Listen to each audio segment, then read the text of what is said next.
every Resident Evil on the Steam Deck OLED. So we got Resident Evil 1 Remake Remaster, Resident Evil 0, Resident Evil 2 Remake, 3 Remake, 4 Remake, the original RE4 with the HD project, RE5, RE6, RE7, Revelations 1, Revelations 2, and Village. So I only excluded Resident Evil 1, 2, and 3, the original versions, because they are on GOG now, but they are the original PC ports. And let's be honest here, those games will run just fine on Steam Deck. I might do a video when 2 and 3 releases on GOG, so we got the trilogy there, and I'll do a battery life video. But this is for all the ones that are on Steam. So this is everything on my Steam library, so let's get into it. Resident Evil Remake Remaster, 720, it doesn't allow us to do 800p. Neither shows us the real refresh rate, which is 90 Hz, but don't worry, that's not true. It's just a bug in the options menu, it seems. So let's get into the game right away. Welcome to Resident Evil 1. So as you can see, we're not quite hitting consistent 90 FPS. It's a bit... It's dropping into the 80s, maybe sometimes it will into the 70s. So my advice for this one is actually to lock it to 60 FPS. I know it sounds weird since this is an old game. If you want the smoothness, you can do this, which is fine. Personally, I'll lock it to 90 just to get more battery life. Let me unplug the charger. You can see how much battery this is taking. It's incredible how good it looks on the OLED screen. It blows my mind. It's such a huge difference. I don't play this on my monitors anymore. I play it here just because of how nice the dark colors are. So while that zombie gets up, let's do this. Let's, instead of 3 hours of battery, we want a little bit more, so we lock it to 60. Perfect. Yeah, as you can see, the frame times when I lower the wattage below 10, 12 watts, 13 watts, it starts to get all wobbly, the frame time, and at 2 watts, well. But if you want to maximize battery life, you might want to play at 9 to 10 watts with a 6 FPS limit. Frame times are not perfect, but you get way past 3 hours of battery, which is good, in my opinion. And in an older game like this, I think is... You probably want to have as much battery as possible. So instead of 3 hours, you get an extra 50 minutes of battery, give or take. For Resident Evil 0, we actually have 800p in the menu, 90 Hz in the menu as well. But unfortunately, the game is still forced 16:9, so we have black bars at the top and bottom of the screen. Alright, so welcome to Resident Evil 0. As you can see, pretty similar performance to Resident Evil Remake Remastered. So we're into the 70 to 90 FPS range. The game feels pretty smooth. But again, my advice would be to lock it to 60. The game looks good enough in my opinion. Looks great on the OLED screen. We have black bars at the top and bottom of the screen, as I mentioned just a moment ago. But on the OLED Steam Deck it's less of an issue, just because of the fact that on an OLED screen, when you get completely black color, like on those black bars, it actually turns off the pixels, so it doesn't look bad, at least in my opinion. And after doing so, you'll have more battery life. And you can also lock the TDP to 9 watts, which will make the frame times worse, but you get more than 3.5 hours of battery. Personally, I'll just turn this off because I like good frame times, and I think 3 hours of battery is good enough. I personally don't think I need much more than that, but depending on what's happening in the game, it can last more than 3 hours easily. So yeah. 60 FPS, 3 hours of battery depending on what's going on. If you lock it to 9 watts, it'll be just fine, just more unstable frame times, but 3.5 to 4 hours of battery. Resident Evil 2 Remake. Before doing anything, go into this cog, properties, and in betas, if you don't want to use the latest version because it's DX12 only, you can use the non-ray trace version, DX11. Some people might want to use that. Personally, I'll explain you why in a moment. I prefer this version. So 800p, ultra quality FSR1. I think it looks good enough on the smart screen. And these are basically the settings. But one other thing that I should show you is display. Make sure HDR is off. I don't know what's wrong with HDR on this one, but it looks all washed out. I tried multiple settings, but I couldn't, for the life of me, get it to work properly. So on brightness, put it like this. It's like 4 to the right. Then in minimum brightness is 7 to the left. And in the brightness, keep it like that.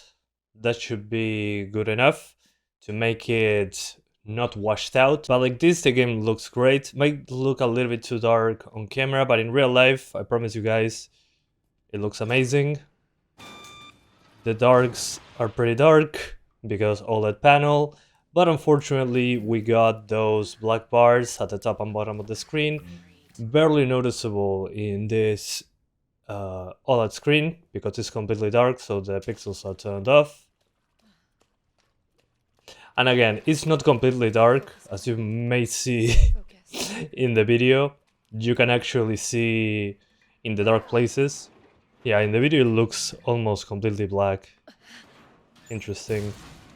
Would I recommend targeting 90 Hz? I mean, it looks and feels pretty smooth at this frame rate. Jesus, man. But sometimes it likes to drop, especially when using the flashlight, into the 70s for a brief moment. No big deal in my opinion. Let me unplug the charger. And this should probably be like maybe 2.5 to 3 hours of battery. Oh, no.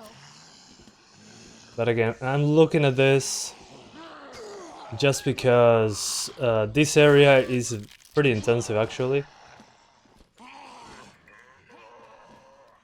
Oh yeah. If you want more battery life, consider locking it to 60. Otherwise, if you want to be closer to 90 FPS, that's pretty simple. Just lower it to quality or balanced FSR, but it'll look way blurrier. So, in my opinion, this is completely fine. Why do I recommend the DX12 version versus the DX11 version? Well, this version stutters way less for me. The DX11 version ran better by a few FPS, but again, the issue is that it stutters way more.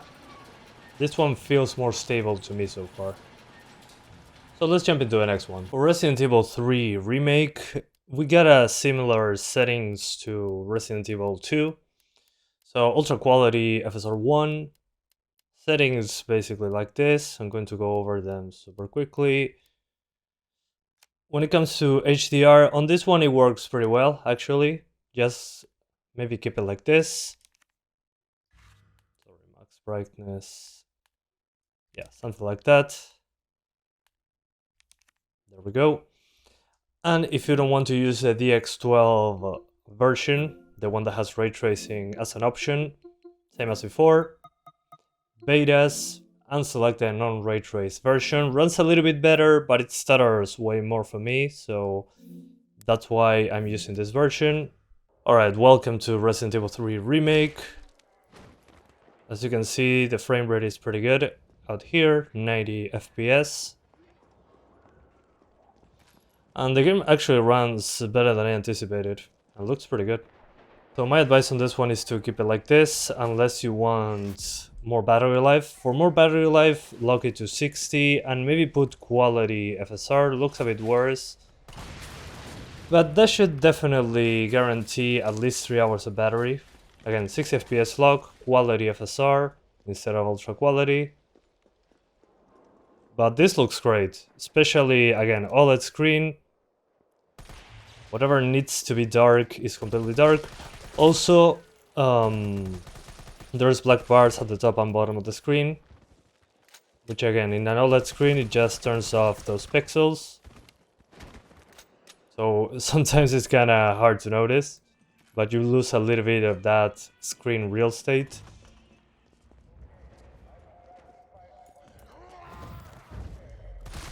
So yeah. With a mod, you should be able to easily remove those bars. On Linux, it's a little bit harder to get mods working, but you can do it if you are committed to do so. And this game runs pretty well. The original Resident Evil 4, but with the HD project. All the instructions are in the description on how to get it working. It's super easy. There is a Steam Deck guide by the creator of the mod, which is super useful. You can do 90 Hz on the resolution option, but the game is locked to 60, so it's kind of a waste of time. My advice here is to just lower the refresh rate to 60 Hz, because we're not really hitting 90 FPS, not even close, because it's locked to 60, 2 times MSAA, shadows on high, and the HD project stuff, so let's get into it right away. Welcome to Resident Evil 4 with the HD project. As you can see, we can maintain solid 60 FPS. We're not using the entire Steam Deck. The fan is not even running, so that's how you know that is not a demanding game. I also increased the FOV to 20 in the options for the mod.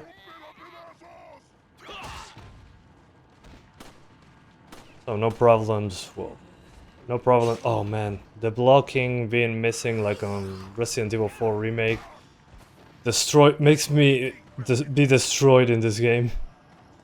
It's kind of crazy. Man.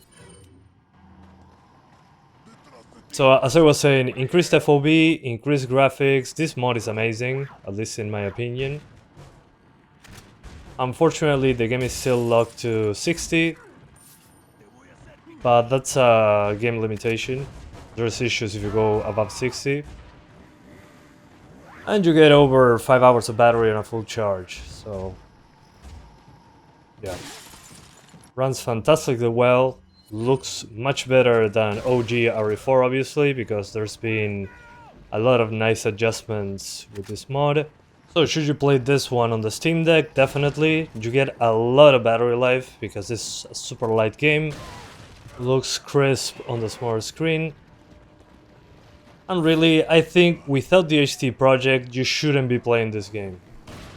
I mean, the difference is so big.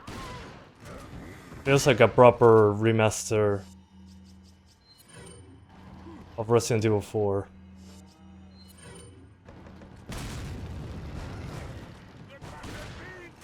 Whoops. Almost got me. And the fans apparently are not spinning. I don't buy that. And it's using 10 watts from the battery. So yeah. If you haven't played it, please give it a shot. There's instructions in the description.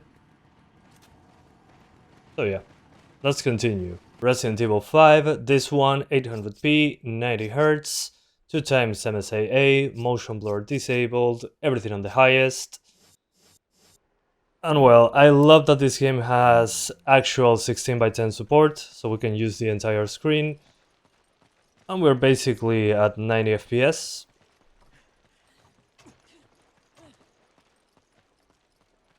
So this game works pretty damn well. I would highly recommend it if you like co-op stuff. This is one of my favorite co-op games out there. And again, on an OLED screen, I think it's a completely new experience, at least for me. I've been playing this game quite a bit actually. But we're looking at like 4 hours of battery, leaving it as is, targeting 90. In one of the demanding areas, I would say, because a good amount of enemies. Of course, once you play Mercenaries in the No Mercy mode, well, you're going to get drops below 90, but that's because of all the enemies on screen. I don't think it's a big deal. It's still just fine. In that case, lock it to 60. And if you want more than 4 hours of battery, again, I'm not on a full charge right now, lock it to 60 and you should be good to go. Game looks super crisp.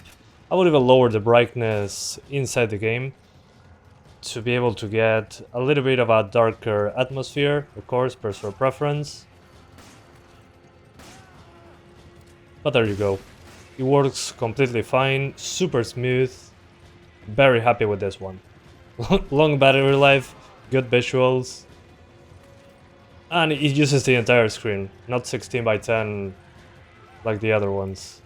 Which will be a recurrent theme for the RE games, unfortunately. For everyone's favorite Resident Evil 6, we actually have 800p, 90Hz, and everything on the highest, so let's get into it. Alright, so this one is also pretty dark, so sorry about my reflection over there. But it looks great on the OLED screen. And I've been playing this game for years on the LCD screens. Unlike before, like on RE5 better said, you get 90 FPS. It might drop below 90 in certain sections towards the end, which I'm not going to spoil. If you want to play RE6, which is a decent action game, I really like the controls though. The fact that you can actually dive and do this, I don't know, it just feels good to me. And this one is super dark when it comes to the environments. So I think it's ideal for an OLED screen. Again, games that have lots of darkness, in my opinion, are perfect. So yeah, you'll be completely fine. Let's jump into the next one. For Resident Evil 7, we need to go, like on the previous ones, to properties, betas, and on this one I'm using the DX11 version. I don't know what's wrong with the DX12 version, but it has some issues. For settings, 800p, 90Hz, resolution scaling on 1, maybe put it on 0.9 if you want a few extra frames. And the only thing that I actually lowered were volumetric lighting, effects, and textures to medium, because this game loves VRAM, so we gotta lower that.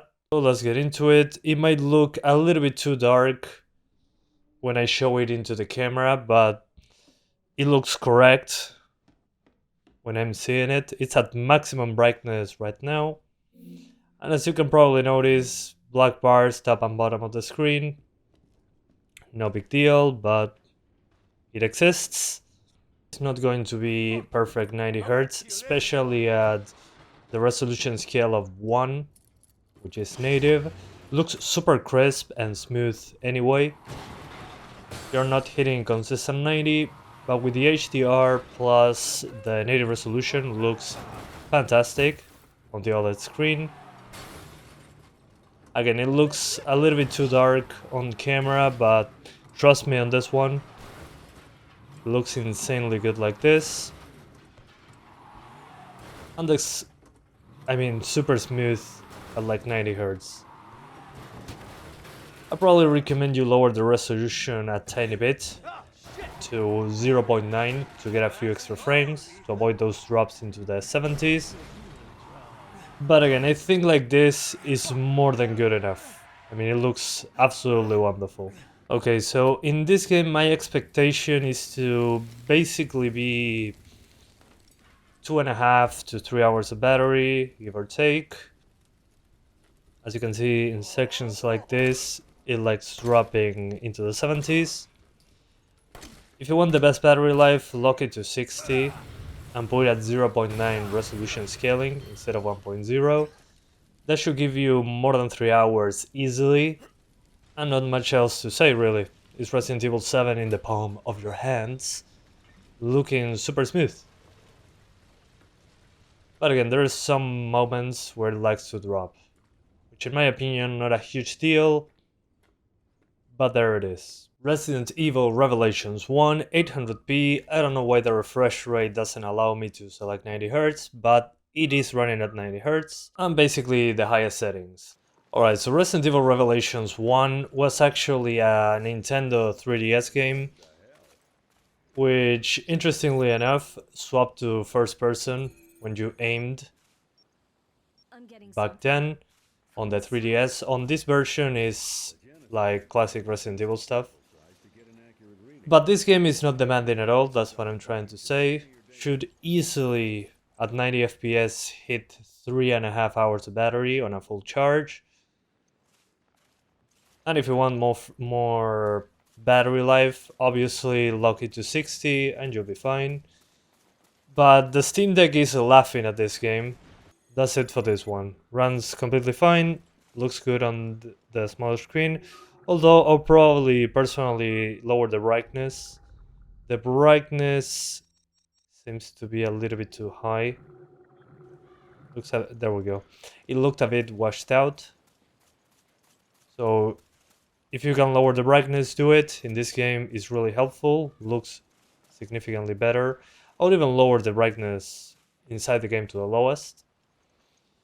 Because on the OLED panel, it really makes a big difference, in my opinion. And it's super smooth at 90 FPS. So let's jump into the next one. Resident Evil Revelations 2, 800p. Settings like this. At least when I tried it on the ROG Ally, it ran weirdly poorly, to say it in some way. On the Steam Deck, runs way better. Maybe it's a Linux thing that I'm missing. But it runs a lot better than on the ROG Ally for some reason, using the same settings. Again, I'm guessing it's a Windows issue. Oh, never mind, here it drops. So my advice for this one is to actually lock it to 60, so it's more consistent, especially when transparencies such as a lot of grass, like this one, shows up. Because it can drop pretty hard, and battery life is 2.5 hours maybe. So it's weirdly demanding, to say it in some way. My advice is to just put it at 60 Hz. Should be much more consistent. Again, this is another 16:9 forced game. I just don't get the reason why the performance drops so hard in foliage heavy sections, considering there are bigger games in the franchise with this engine. So yeah, lock it to 60 and enjoy your time. 2.5 to 3 hours of battery, give or take. And if you're indoors, it's less demanding, so a little bit more battery life in there.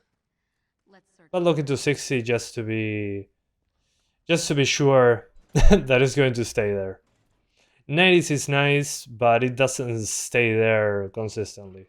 Resident Evil Village, 800p, HDR on. So this is what I'm using on the settings for HDR. Might look a bit weird, but it looks good in my opinion. 800p, 90 Hz, ultra quality FSR1. Looks good enough in my opinion. Of course, no ray tracing. Alright. And the first time you play the game, you're going to notice some stutters. I'm playing on third person because that's an official thing. And sometimes when moving the camera, there is drops in performance. But the game works pretty well. The thing is, in here is when I got the most drops due to the heavy foliage. And if you look into the distance from this spot, you're going to drop frames, which again happened on every PC that I own. So I'm showing you this on purpose. But as you can see, most of the time is 60. I will lock it to 60 just to be more consistent when it comes to frame rate. But it looks pretty good. Unfortunately, it's another 16:9 game. So you're not actually using the entire screen, but the black bars, since the pixels are turned off, you won't notice it as much.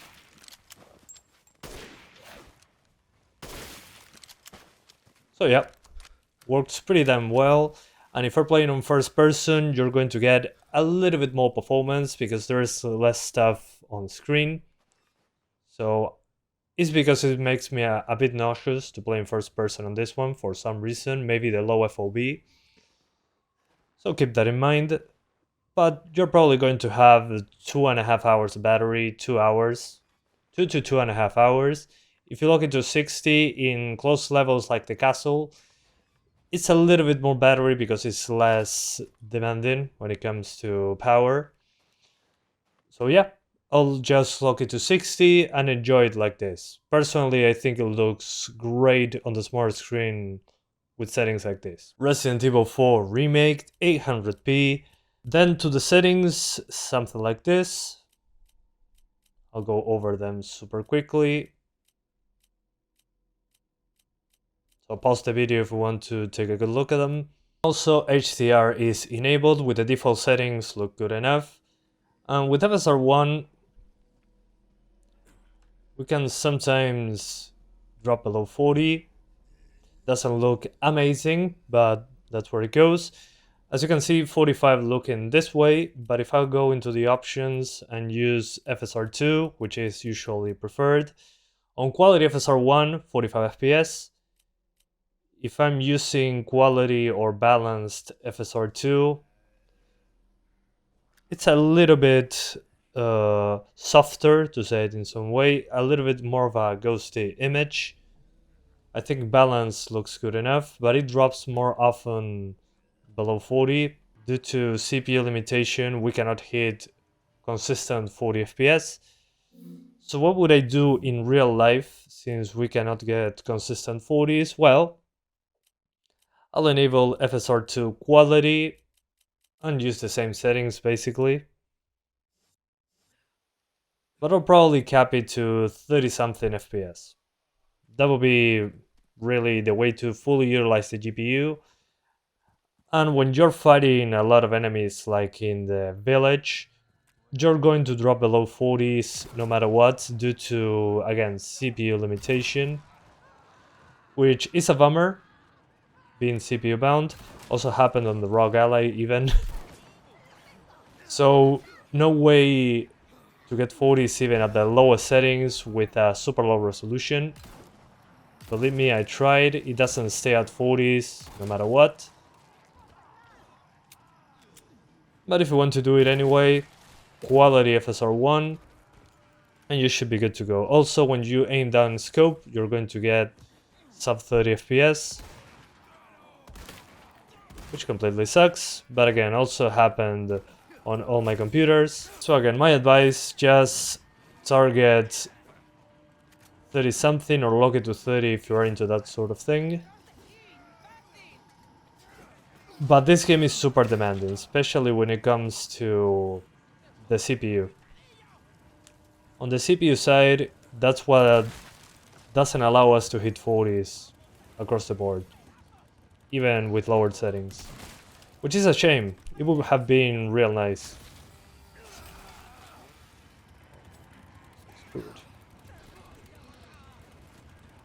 So yeah, either lock it at 30 or play like this with unlocked frame rate for less latency. The game still looks pretty good, at least in my opinion. But it's pretty demanding on both CPU and GPU. So don't expect 40s, unfortunately, when you are in a situation like this one. So yeah, to sum up, the Resident Evil franchise on the OLED Steam Deck is great. It's not 100% perfect on RE4 Remake, as you can see when there's no enemies. We're more consistently into the low 40s. But again, when you're in combat, good luck hitting 40s consistently with the CPU limitation. So yeah, the Resident Evil franchise, it's awesome on the Steam Deck. The earlier games can hit 90s, especially my favorite one on this one has been RE5 and RE4 with the HD project. Those run fantastically well. at 90 Hz. And you get a lot of battery life out of them, more than 3 hours. On this one, let me unplug the charger. On this one, I'm guessing we're getting like 2.5 hours maximum. If you lock it to 30, which many of you probably don't want to do, and it's understandable, you get a bit more battery life, but it's 30 FPS, so up to you. But the Resident Evil franchise on the deck, in my opinion, is pretty impressive. To be able to play all these games on the go with, well, some of them with HDR on, some others like RE2 Remake don't work so well with HDR. So in my opinion, lowering the brightness is a good idea in games like this. And yeah, being darker games, I think you get the benefits of the OLED screen. Colors really pop, darkness is really dark. So yeah, that's it for now. Thank you guys so much for watching this video. I hope you enjoyed it as much as I did playing these games again on the go. And I'll see you guys next time. Bye guys, thanks for watching.